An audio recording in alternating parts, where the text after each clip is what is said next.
One common complaint I hear from a lot of my students when I ask them if they like the sound of their snare drum, if they want to change something about the sound of their snare drum, common complaint is it rings too much. And there are ways to address that with muffling the drum, putting tape on it. There are commercially available mufflers. I'm going to address that in a separate video. But a lot of times those problems can be solved with tuning and other techniques before we get to putting anything on the head. My preference, for whatever that's worth, is to, as much as possible, avoid muffling the head. I like the full sound of the drum. We'll demonstrate a little bit how some of those sounds will get lost a little bit in the context when more things are going on. We'll get to that in a moment. So I've started out with, just to illustrate some of these things, I've detuned my snare drum a little bit. So it's lower than I would want, unless I'm going for a special effect, but generally speaking, I wouldn't want it this low. And I've turned the snares fairly loose. So I've got a drum that, if I play it, I'm going to get a lot of ringing.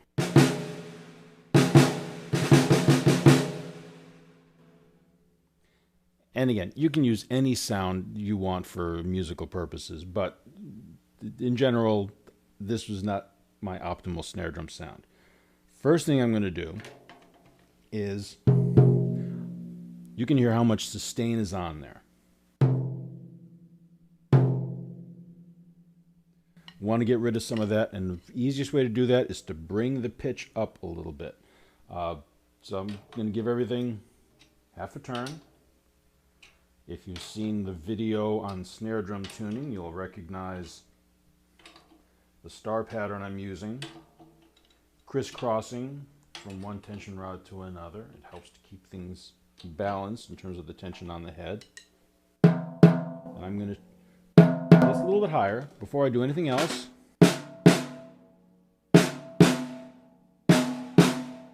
There's still some ringing, but it's less than there was before. So next thing I want to do, again, something you saw in the snare drum tuning video, I'm going to check at each of the points where the tension rods are and see if the pitch, the sound, is consistent. Because if one of those is noticeably out of tune, that can give you some weird ringing and some weird overtones that generally drummers don't like to have on their snare drums.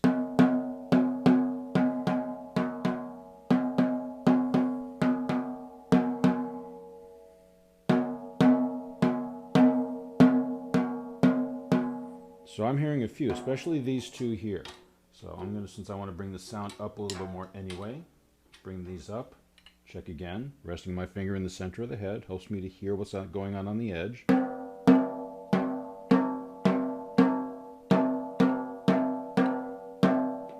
Maybe a little low here.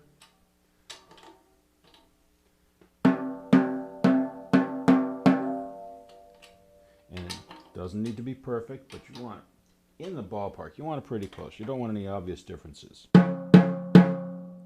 So now I've gotten a little bit clearer tone. In fact, that's the music school term for this, clearing the head, getting all the unwanted overtones and ringing out of there. So if I put the snares back on,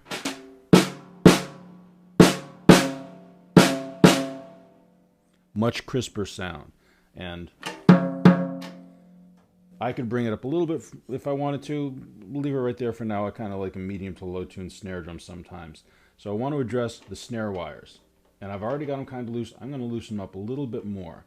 And there will be a video on setting up snare wires as I slowly start to put these things together. But on just about every snare drum, the snare mechanism, you have what's called the throw off or the strainer. It's the on-off switch. Pull it up, the snares are pressed against the head. Release it, the snares hang below and they no longer make contact with the drum, so you don't hear a snare sound. There's also a fine tension knob, a tension adjustment knob, which makes you make small incremental changes in how tight the snares are. And I'm going to bring that up because right now, even though the snares are on, it doesn't sound very crisp. So I'm very gradually turning it in just a couple of partial turns. It's gotten to the point where it starts to sound a little bit crisper. So between tuning the head up and tightening the snares just a little bit, you don't want to over tighten them. Again, I'll cover that in a separate video on snare wire setups. But you don't want it too tight. You just want it where it's nice and crisp. But if I play really lightly, you're still getting snare sound. So those are the two big ways to eliminate unwanted tuning before you get into muffling. Last one I'm going to mention. Technique. How you play. Where you strike on the drum. Because if I strike, I'm going to strike in the center. I'm going to strike halfway between the center and the edge. And then I'm going to go up by the edge. And you'll hear, same drum. I'm not changing anything. You'll hear three distinct sounds. So center. Halfway to the edge. And out by the edge. Maybe an inch in. So out there, I'm getting a lot of ringing right now. Center, not that much. So big thing that'll help in terms of getting a better sound out of your drum is if you get your playing together. It's not as much fun as buying a new drum or buying a new head or playing with equipment, but if you get your hands together, your drums are going to sound better. So, and you can use this to effect, maybe I'm playing something like a New Orleans tune where I want that ringing, old-fashioned second line kind of thing.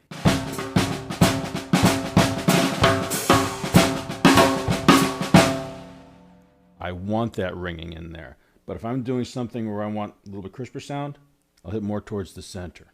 Even if it's just a little bit off, basically in the center.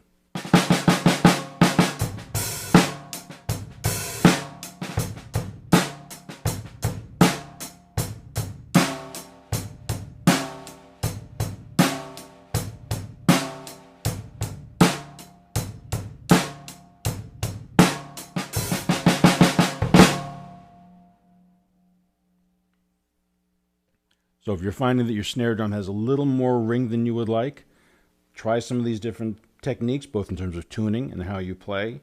Last thing I'll mention, a lot of the ringing you hear on top of the drum, sitting right here, when you're playing the drum by itself, if you're 10 feet away, 20 feet away, 50 feet away, you're out in the audience, you're not going to hear it. If you're playing and you're playing with a band, jazz band at school, getting together with your friends to play, and you got guitars and vocals, a lot of this is going to get covered up. So don't worry too much about some of the ringing, because it's going to get lost. And if you have a really dead drum, it's probably not going to sound that good from out front. The drums sound different from out front than they do when you're sitting at them. It's one thing we learn how to deal with as we get more and more familiar with drumming. So give these a try, and as always, the comment section will be open. If you have any questions, you can leave them there, or if you want to bring them up at your next lesson, if you're doing lessons with me at the moment, feel free to bring these in. I'm happy to talk about it more. So, as always, have fun. Good luck getting your snare drum sound.